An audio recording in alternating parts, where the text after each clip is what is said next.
শান্তি। 21/5/2025 প্রাতঃমূল্যে ওম শান্তি। বাপ-দাদা মধুবন।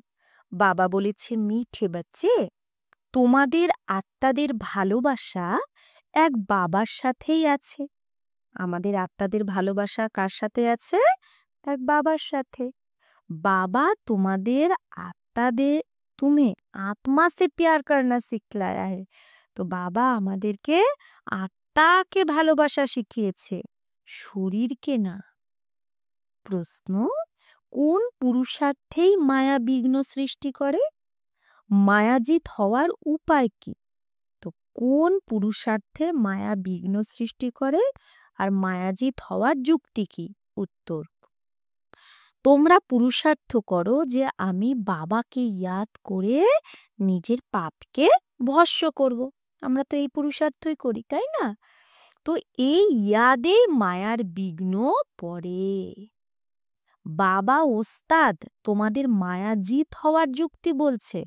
বাবা কি আমাদের মায়াজিত হওয়ার যুক্তি বলে, আর তোমরা ওস্তাদকে চিনে, ওস্তাদ মানে বাবা, বাবাকে চিনে ইয়াদ করো, তো খুশিও থাকবে, পুরুষার্থও করতে থাকবে, আর সার্ভিসও খুব করবে, মায়াজিত হয়ে যাবে। তো আমরা বাবাকে চিনে যদি ইয়াদ করি তাহলে আমাদের খুশিও থাকবে, আমরা পুরুষার্থও করতে থাকবো, আর সার্ভিসও খুব করব, আর মায়াজিত হয়ে যাব। গীত, এই পাপের ইস পাপ কি দুনিয়া সে লে চলো কहीं और। ওম শান্তি। রুহানি বাচ্চারা গীত শুনলো, অর্থও বুঝলো। দুনিয়ায় কেউ এগুলোর অর্থ বোঝে না। বাচ্চারা বোঝে আমাদের আত্মাদের ভালোবাসা এক পরমপিতা পরমাত্মার সাথেই আছে। আত্মা তার বাবা পরমপিতা পরমাত্মাকেই ডাকে। ভালোবাসা আত্মার মধ্যে আছে নাকি শরীরে? এখন বাবা শেখায়, प्यार आत्मा में होना चाहिए। ভালোবাসা আত্মার সাথে হওয়া উচিত। শরীর তো শেষ হয়ে যায়। प्यार आत्मा में है। ভালোবাসা কার মধ্যে আছে? আত্মার মধ্যে। এখন বাবা বোঝায়, তোমাদের ভালোবাসা পরমাত্মা বাবার সাথে হওয়া উচিত নাকি শরীরের সাথে। আত্মাই তার বাবাকে ডাকে যে পুণ্য আত্মাদের দুনিয়ায় নিয়ে চলো। তোমরা বোঝো, কি বোঝো? যে আমরা পাপ আত্মা ছিলাম, এখন আবার পুণ্য আত্মা হচ্ছি। বাবা তোমাদের যুক্তি দিয়ে পুণ্য আত্মা বানাচ্ছে, না? যুক্তি সহকারে আমাদের বাবা পুণ্য আত্মা বানাচ্ছে। বাবা বলবে তবেই তো বাচ্চাদের অনুভব হবে আর বুঝবে যে আমি বাবার দ্বারা, বাবার ইয়াদেই পবিত্র পুণ্য আত্মা হচ্ছি। যোগ বলের দ্বারা আমাদের পাপ ভস্য হচ্ছে। বাকি গঙ্গাদি মে কোই পাপ ধোয়ে नहीं जाते। হ্যাঁ, গঙ্গার জলে কোনো পাপ ধোয়া যায় না।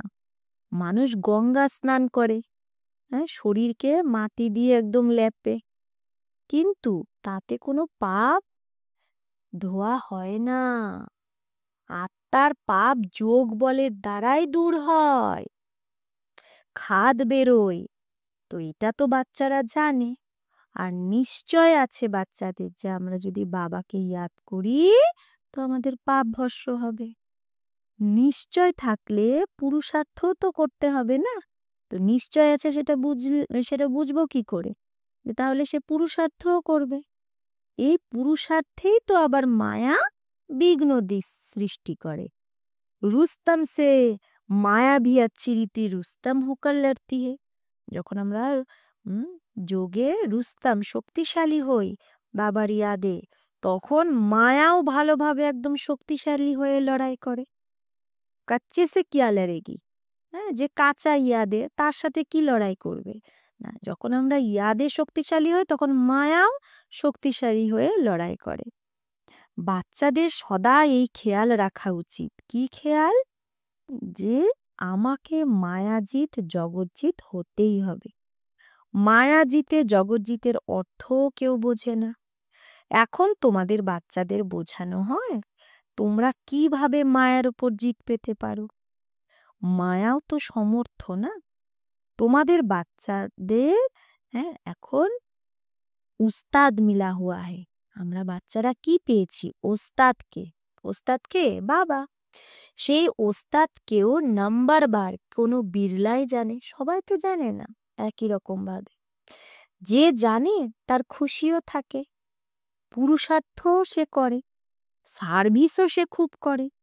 অমরনাথে অনেক মানুষ যায়। এখন সব মানুষ বলে বিশ্বে শান্তি কি করে হবে? এখন তোমরা সবাইকে সিদ্ধ করে বলো যে সত্যযুগে কিরকম সুখ শান্তি ছিল, সারা বিশ্বে শান্তি ছিল, এই লক্ষ্মীনারায়ণের রাজ্য ছিল, তখন আর অন্য কোনো ধর্ম ছিল না। আজ থেকে ৫,০০০ বছর হলো যখন সত্যযুগ ছিল। তারপরে সৃষ্টিকে চক্র অবশ্যই লাগাতে হবে। চিত্রে তোমরা একদম ক্লিয়ার বলো যে কল্প আগেও এরকম চিত্র বানিয়েছিলে সবাই। দিন প্রতিদিন ইমপ্রুভমেন্ট হতে থাকে। কোথাও বাচ্চারা চিত্রে তিথি তারিখ লিখতে ভুলে যায়। লক্ষ্মীনারায়ণের চিত্রে তিথি তারিখ অবশ্যই লেখা উচিত। তোমাদের বাচ্চাদের বুদ্ধিতে আছে না যে আমরা স্বর্গবাসী ছিলাম, এখন আবার আমাদের স্বর্গবাসী হতে হবে। যে যত পুরুষার্থ করবে সে তত পথ পাবে। এখন বাবার দ্বারা তোমরা জ্ঞানের অথরিটি হয়েছ। কি হয়েছে? জ্ঞানের অথরিটি। ভক্তি এখন খালাস হয়ে যাওয়া উচিত। সত্যযুগ ত্রেতায় থোড়েই ভক্তি হবে, পরে আধা কল্প ভক্তি চলে, মানে দাপর যুগ থেকে কলিযুগ পর্যন্ত আধা কল্প কি চলে? ভক্তি। এটাও এখন তোমরা বাচ্চাদের বোঝার মধ্যে এসেছে, মানে আমরা এখন বুঝতে পারছি এগুলো। আধা কল্প পরেই রাবণ রাজ্য শুরু হয়। তো সারা খেলাটা তোমাদের ভারতবাসীদের ওপরে, মানে ভারতবাসীদেরই রামরাজ্য হয়, আবার তাদেরই রাবণ রাজ্য। ৮৪ চক্র তো ভারতেই হয়। ভারতই অবিনাশী খণ্ড। তো এগুলো কি আগে থোড়েই আমরা জানতাম? লক্ষ্মী নারায়ণকে গড গডেস বলে না? কত উঁচু পদ, আর পড়াটা কত সহজ। এই ৮৪ চক্র পুরো করে আমরা আবার ফেরত যাই। ৮৪ চক্র বললে বুদ্ধি কোথায় চলে যায়? উপরে চলে যায়, তাই না? মানুষ ভাবে যে উপর থেকে আমরা নিচে নামি। তো এখন তোমরা মূল বতন, সূক্ষ্ম বতন, স্থূল বতন সব তোমাদের বুদ্ধিতে আছে, সব মনে আছে। আগে থোড়েই জানতে যে সূক্ষ্ম বতন কি। এখন তোমরা বোঝো সেখানে কিভাবে মুভিতে বাতচিত করতে হে। হ্যাঁ, সূক্ষ্ম বতনে কি হয়? ইশারায় কথাবার্তা হয় না? মুভি বায়োস্কোপও বেরিয়েছিল না আগে? তো তোমাদের এগুলো বোঝাতে সহজ হয়, তাই না? মুভি কি, টকি কি, সাইলেন্স কি। Silence, movie, talkie. সাইলেন্স হলো পরমধাম, মুভি হলো সূক্ষ্মবতন, সেখানে ইশারায় হয় কথা। টকি মানে স্থূলবতন, যেখানে কথা হয়। তোমরা সব জানো যে লক্ষ্মীনারায়ণের রাজ্য থেকে নিয়ে এখনো পর্যন্ত সারা চক্র তোমাদের বুদ্ধিতে আছে। তোমাদের গৃহস্থ ব্যবহারে থেকেও এই খেয়ালই থাকা উচিত যে আমাকে পাবন হতে হবে। বাবা বোঝায় গৃহস্থ ব্যবহারে থেকেও এই পুরানো দুনিয়ার থেকে মমত্ব মিটিয়ে দাও। বাচ্চা আদিকে ভালে সামলাও, কিন্তু বুদ্ধি যেন বাবার দিকে থাকে। বলে না, হাত দিয়ে কাজ করেও বুদ্ধি যেন বাবার দিকে থাকে। বাচ্চাকে খাওয়াও, পড়াও, স্নান করাও, বুদ্ধিতে যেন বাবারই হাত থাকে। কারণ তোমরা জানো যে তোমাদের আত্মার উপর পাপের বোঝা অনেক আছে। তাই যা কিছুই করো বুদ্ধি যেন বাবার দিকেই লেগে থাকে। এই মাসুককে অনেক অনেক ইয়াদ করতে হবে। মাসুক বাবা তোমাদের সব আত্মাদের বলে আমাকে ইয়াদ করো। এই পার্টও এখনই চলছে, আবার ৫,০০০ বছর পরে চলবে। মানে ৫,০০০ বছর পরে আবার বাবা এসে বলবে। বাবা কত সহজ যুক্তি বলে, কোনো কষ্ট নেই। কেউ বলে আমি তো এটা করতে পারি না, হ্যাঁ, হামকো বহুত তকলিফ ভাসতি হে। কেউ বলে আমি বাবাকে ইয়াদ করতে পারি না, আমার খুব কষ্ট হয়। ইয়াদের যাত্রা খুব মুশকিল। আরে তুমি বাবাকে ইয়াদ করতে পারো না? বাবাকে থোড়েই ভোলা উচিত। বাবাকে তো ভালোভাবে ইয়াদ করতে হবে, তবেই তো বিকর্ম বিনাশ হবে আর তুমি এভার হেলদি হয়ে যাবে। না হলে হবে না। তোমাদের রায় খুব ভালো। একটিক মিলতি হে। যেরকম এক মানে এক ফোঁটা যেরকম ওষুধ দেয় না, সেরকম বাবা বলছে তোমাদের এক ফোঁটা, হ্যাঁ, রায় খুব ভালো বাবা দিচ্ছে। এক ফোঁটা ওষুধ হয় না, তো আমি গ্যারেন্টি করছি, বাবা বলছে। কি গ্যারেন্টি দিচ্ছে? এই যোগ বলের দ্বারা তোমরা 21 জন্মের জন্য কখনো রোগী হবে না। শুধু বাবাকে ইয়াদ করো। কত সহজ যুক্তি। ভক্তি মার্গে ইয়াদ করতে তোমরা অজ্ঞানে। এখন বাবা বসে বোঝায়, তোমরা বোঝো আমরা কল্প আগেও বাবার কাছে এসেছিলাম, পুরুষার্থ করেছিলাম, পাক্কা নিশ্চয় হয়ে গেছে না? আমরাই রাজ্য করতাম, আবার আমরাই হারিয়েছি। এখন আবার বাবা এসেছে, তার থেকে রাজ্য ভাগ্য নিতে হবে আবার। বাবা বলে আমাকে স্মরণ করো আর রাজত্বকে ইয়াদ করো, মানে রাজধানীকে। মন মনা ভব, অন্তমতি সুগতি হয়ে যাবে তাহলে। মানে বাবাকে ইয়াদ করতে করতে তুমি শরীর ছাড়বে, তাহলে অন্তমতি বাবারই ছিল, তাহলে গতিটাও ভালো হবে। এখন নাটক পুরো হচ্ছে, ফেরত যেতে হবে। বাবা আসেই তো সবাইকে নিয়ে যেতে, যেরকম বর বউকে নিয়ে যেতে আসে না। তো বউয়ের কত খুশি হয় যে আমি নিজে শ্বশুর বাড়ি যাব।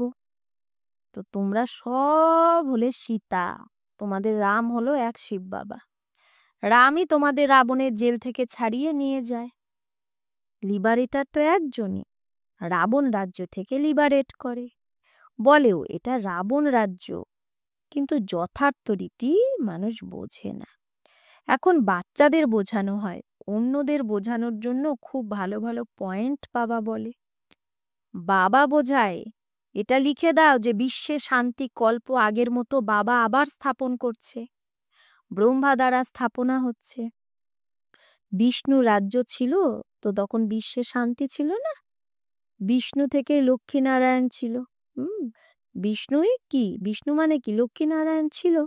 এটাও কে থোড়েই বোঝে যে বিষ্ণু মানে কি লক্ষ্মী আর নারায়ণ। বিষ্ণু আর লক্ষ্মীনারায়ণ আর রাধাকৃষ্ণ সবগুলোকে আলাদা আলাদা ভাবে, যে বিষ্ণু আলাদা, লক্ষ্মীনারায়ণ আলাদা, রাধাকৃষ্ণ আলাদা, এরকম ভাবে। এখন তোমরা বুঝেছ, তোমরাই তো সুদর্শন চক্রধারী। শিব বাবা এসে সৃষ্টি চক্রের জ্ঞান দেয়। বাবার দ্বারাই এখন আমরা মাস্টার জ্ঞান সাগর হচ্ছি। তোমরা হলে জ্ঞান নদী, আমরা কি হলাম? জ্ঞান নদী, আর বাবা জ্ঞান সাগর। তো এটা তো বাচ্চাদেরই নাম, জ্ঞান নদী। ভক্তি মার্গে মানুষ কত স্নান করে, কত ভটকে বেড়ায়, অনেক দান পুণ্য আদি করে। বড় লোকরা তো অনেক দান করে, সোনাও দান করে। তোমরা এখন বোঝো আমরা কত ভটকে বেড়াতাম। এখন আমরা কোনো হঠযোগী তো না, আমরা হলাম রাজযোগী। পবিত্র গৃহস্থ আশ্রমে ছিলাম, আবার রাবণ রাজ্যে আমরা অপবিত্র হয়ে গেছি। ড্রামা অনুসারে বাবা আবার গৃহস্থ ধর্ম বানাচ্ছে, আর কেউ বানাতে পারে না। মানুষ তোমাদের বলে যে তোমরা সব পবিত্র হলে দুনিয়া কি করে চলবে। মানুষ প্রশ্ন করে, সবাই যদি পবিত্র হয়ে যায় তাহলে দুনিয়াটা কি করে চলবে? তো বলো, এত সব সন্ন্যাসীর যে পবিত্র থাকে, তাহলে দুনিয়া কি বন্ধ হয়ে গেছে? আরে সৃষ্টি এত বেড়ে গেছে, খাওয়ার জন্য আনাজও নেই, আবার সৃষ্টিকে কি বাড়াবে? এখন তোমরা বাচ্চারা বোঝো যে বাবা আমাদের সামনে হাজির নাজির আছে, কিন্তু তাকেই চোখ দিয়ে দেখা যায় না। বুদ্ধি দিয়ে জানো যে বাবা আমাদের আত্মাদের পড়ায়, হাজির নাজির আছে, উপস্থিত আছে। তো যারা বিশ্ব শান্তির কথা বলে, তাদের তোমরা বলো বিশ্বে শান্তি তো বাবা করাচ্ছে। তো তার জন্য তো এই পুরানো দুনিয়ার বিনাশ সামনে দাঁড়িয়ে আছে। 5000 বছর আগেও বিনাশ হয়েছিল, এখনো এই বিনাশ সামনে দাঁড়িয়ে আছে। তারপরেই তো বিশ্বে শান্তি হবে। এখন তোমাদের বাচ্চাদের বুদ্ধিতে এই কথাগুলো আছে। দুনিয়ায় কেউ জানে না, কেউ নেই যার বুদ্ধিতে এই কথাগুলো আছে। তোমরা জানো সত্যযুগে সারা বিশ্বে কি ছিল? শান্তি ছিল। এক ভারত খণ্ড ছাড়া অন্য কোনো খণ্ড ছিল না তখন। পরে অন্য অন্য খণ্ড হয়েছে। এখন কত খণ্ড হয়ে গেছে। এখন এই খেলাটারও অন্তিম সময় চলে এসছে। বলেও না ভগবান নিশ্চয়ই আছে, কিন্তু ভগবান কে আর কোন রূপে সে আসে সেটা কেউ জানে না। শ্রীকৃষ্ণ তো আর আসবে না, না, না কোনো প্রেরণার দ্বারা বা শক্তির দ্বারা কাজ করাতে পারে। বাবা তো মোস্ট বিলাভেড, তার থেকে বর্ষা পাওয়া যায়। বাবাই স্বর্গ স্থাপন করে, তো নিশ্চয়ই পুরানো দুনিয়ার বিনাশও বাবাই করাবে। তোমরা জানো সত্যযুগেই লক্ষ্মীনারায়ণ ছিল। এখন তারা নিজেরাও পুরুষার্থ করে এরকম হচ্ছে না। নেশা থাকা উচিত না যে তারা ভারতে রাজ্য করত। শিব বাবা রাজ্য দিয়ে গেছিল, এরকম বলবে না যে শিব বাবা রাজ্য করে গেছিল। না, শিব বাবা আমাদের রাজ্য দিয়ে গেছিল, ভারতকে রাজ্য দিয়ে গেছিল। লক্ষ্মীনারায়ণ রাজ্য করতো না, তারপরে বাবা আবার রাজ্য দিতে এখন এসেছে। বলে মিঠে মিঠে বাচ্চে, তুমি আমাকে ইয়াদ করো আর চক্রকে ইয়াদ করো। তোমরাই তো 84 জন্ম নিয়েছ। কম পুরুষার্থ করতে হে তো সমঝো ইসনে কম ভক্তি কি হে। কেউ যদি কম পুরুষার্থ করে, জ্ঞানটা কম বোঝে, বাবাকে ইয়াদ কম করে, তার মানে বুঝতে হবে সে ভক্তিও কম করেছে।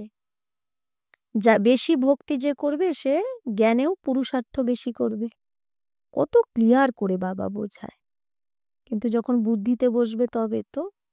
তোমাদের কাজ হলো পুরুষার্থ করানো অন্যকে। কম ভক্তি করলে তার যোগ লাগবেই না, শিব বাবার ইয়াদ বুদ্ধিতে তার টিকবেই না। কখনো পুরুষার্থে ঠান্ডা হওয়া উচিত না। মায়াকে শক্তিশালী দেখে হার্ট ফেল হওয়া উচিত না, যে এত বড় বড় পরীক্ষা আসছে ওটা দেখে হার্ট ফেল হওয়া উচিত না। মায়ার তুফান তো অনেক আসবে। এটাও বাচ্চাদের বোঝানো হয় যে আত্মাই সবকিছু করে, শরীর তো শেষ হয়ে যাবে। আত্মা বেরিয়ে গেলেই শরীর মাটি হয়ে যায়, মাটিতে মিশে যায়, তখন শরীরকে তার পাওয়া যাবে না। তাহলে তাকে ইয়াদ করে কান্নাকাটি করে লাভ আছে কোনো? সেই শরীর কি আর পাওয়া যাবে? আত্মা তো গিয়ে আর একটা শরীর নিয়ে নেয়। এখন তোমরা কত উঁচু কামাই করছো, তোমাদেরই জমা হয়, বাকি সবার না হো জায়গা, কারো জমা হচ্ছে না। বাবা ভোলা ব্যাপারী, তবেই তো তোমাদের এক মুঠো চালের পরিবর্তে কি দিচ্ছে, 21 জন্মের জন্য মহল দেয়, কত ব্যাজ দেয়, মানে কত ইন্টারেস্ট দিচ্ছে। আমরা বাবাকে কি দিচ্ছে? এক মুঠো চাল। আর বাবা তার বদলে 21 জন্মের জন্য মহল। তো তোমাদের যত চাই, তোমরা যত পারো ভবিষ্যতের জন্য জমা করো, কিন্তু এরকম না অন্তে আকার কহেঙ্গে জমা করো তো উস সময় লেকার क्या करेंगे। এরকম না যে অন্তে গিয়ে বাবা বলবে জমা করো সেই সময়, যে উস সময় লেকার क्या करेंगे। বাবা বলছে তুমি এখনই তোমার তন মন ধন সফল করো বাবার যজ্ঞে। হ্যাঁ, যদি অন্তে কি বাবা বলবে যে সফল করো, তখন বাবা নিয়ে কি করবে? আনাড়ি ব্যাপারী থোড়েই বাবা কি আনাড়ি বিজনেসম্যান যে বাবার প্রয়োজনে সহযোগ করবে, যখন যজ্ঞের দরকার সেই সময় সহযোগ করবে, তবে তো সে তার ফল পাবে। আর প্রয়োজন যখন হয়ে শেষ হয়ে যাবে তখন যদি কেউ সেবা করে তাহলে হবে? তাই বাবা বলছে কাম মে আবে নেহি আর ব্যাজ ভর কর দেনা পারে। যে লাস্টে দিলে যখন বাবার দরকার নেই তখন আমি ধন দিচ্ছি, তখন সেটা কাজে আসবে না, তাহলে তখন বাবাকে তার পরিবর্তে রিটার্নে দিতে হবে না, তখন বাবা নিবে না। এসে কা লেঙ্গে থোড়েই, এরকম যে অন্তে দেবে ভাবছে তার থোড়েই নেবে। তোমাদের এক মুঠো চালের বদলে 21 জন্মের জন্য মহল বাবা দেয়, কত ব্যাচ পাও ইন্টারেস্ট। বাবা বলে নাম্বার 1 ভোলা তো আমি, দেখো তোমাদের বিশ্বের বাদশাহী দিয়ে দিই, শুধু শুধু তুমি আমার হয়ে সার্ভিস করো। ভোলানাথ বাবা, তবেই তো তাকে সবাই ইয়াদ করে। এখন তোমরা হলে জ্ঞান মার্গে, এখন বাবার শ্রীমতে চলো আর বাদশাহী নাও। বলেও বাবা আমরা এসেছি রাজাই নিতে, তাও সূর্যবংশীতে। আচ্ছা তোমাদের মুখ মিঠা হোক। अच्छा मीठे मीठे सिकिलधे बच्चों प्रति माता पिता बाप दादा का याद प्यार और गुड मॉर्निंग। रूहानी बाप की रूहानी बच्चों को नमस्ते। हम रूहानी बच्चों की रूहानी माता पिता बाप दादा को याद प्यार गुड मॉर्निंग और नमस्ते नमस्ते नमस्ते। শুক্রিয়া বাবা, আপকো লাখ লাখ শুক্রিয়া। ধারণার জন্য মুখ্য সার ১, শ্রীমতে চলে বাদশাহী নিতে হবে। চাওয়াল মুঠি দিয়ে ২১ জন্মের জন্য মহল নিতে হবে। বাবাকে এই তো ১ মুঠো চাল দিয়ে বাবার থেকে ২১ জন্মের মহল নিতে হবে। ভবিষ্যতের জন্য কামাই জমা করতে হবে। ২, গৃহস্থ ব্যবহারে থেকেও এই পুরানো দুনিয়ার থেকে মমত্ব মিটিয়ে পুরো পাবন হতে হবে। সবকিছু করতেও বুদ্ধি যেন বাবার দিকেই লেগে থাকে। বরদান, মনসা শুভ ভাবনা দ্বারা একে অপরকে যে আগে বাড়ায় সেই বিশ্ব কল্যাণকারী ভব। হুম? যদি কেউ কিছু ভুল করে তো তাকে পরবশ ভেবে করুণার দৃষ্টি দ্বারা পরিবর্তন করো, ডিসকাস করো না। যদি কেউ পাথর সে রুক যাতা হে, হ্যাঁ, যদি কেউ পাথরের সামনে থেমে যায় তো তোমার কাজ হলো তাকে পার করে চলে যাওয়া, নাকি ইয়া উসকো ভি সাথী বানাকর পার লে জানা। তোমার কাজ হলো নিজেও পার হওয়া আর তাকেও সাথী বানিয়ে পার নিয়ে যাওয়া। তার জন্য প্রত্যেকের বিশেষতাকে দেখো, কমিকে ছেড়ে দাও। এখন কাউকে বাণীর দ্বারা সাবধান করার সময় না, বরং মনসা শুভ ভাবনা দ্বারা একে অপরের সহযোগী হয়ে আগে বাড়ো আর বাড়াও, তবেই বলবে বিশ্ব কল্যাণকারী। এখন বাণী দিয়ে কাউকে ঠিক করা যাবে না, এখন মনসা শুভ ভাবনার দ্বারা একে অপরের সহযোগী হয়ে নিজেও আগে বাড়ো আর অন্যকেও আগে বাড়াও, তবেই বলবে বিশ্ব কল্যাণকারী। স্লোগান, দৃঢ় সংকল্পের বেল্ট বেঁধে নাও তো সিট থেকে কখনো আপসেট হবে না। বাবা বলছে দৃঢ় সংকল্পের বেল্ট বাঁধলে কখনো সিট থেকে আপসেট হবে না। অব্যক্ত ইশারায় রুহানি রয়্যালটি আর পিওরিটির পার্সোনালিটি ধারণ করো। প্রত্যক্ষতার সূর্য তখনই উদয় হবে যখন পবিত্রতার কিরণ চারদিকে তোমরা পবিত্রতার আগুন জ্বালাবে। তাহলে প্রত্যক্ষতার সূর্য মানে বাবা কখন প্রত্যক্ষ হবে? যখন আমরা পবিত্রতার আগুন চারদিকে জ্বালাবো। যেরকম ওই আগুন নিয়ে চারদিকে চক্কর লাগায় না, সেরকম পবিত্রতার আগুন চারদিকে তোমরা জগমগিয়ে দাও, তবেই সবাই বাবাকে দেখতে পাবে, চিনতে পারবে। যত অচল পবিত্রতার আগুন হবে তত সহজ সবাই বাবাকে চিনতে পারবে আর পবিত্রতার জয় জয়কার হবে। আচ্ছা, ওম শান্তি।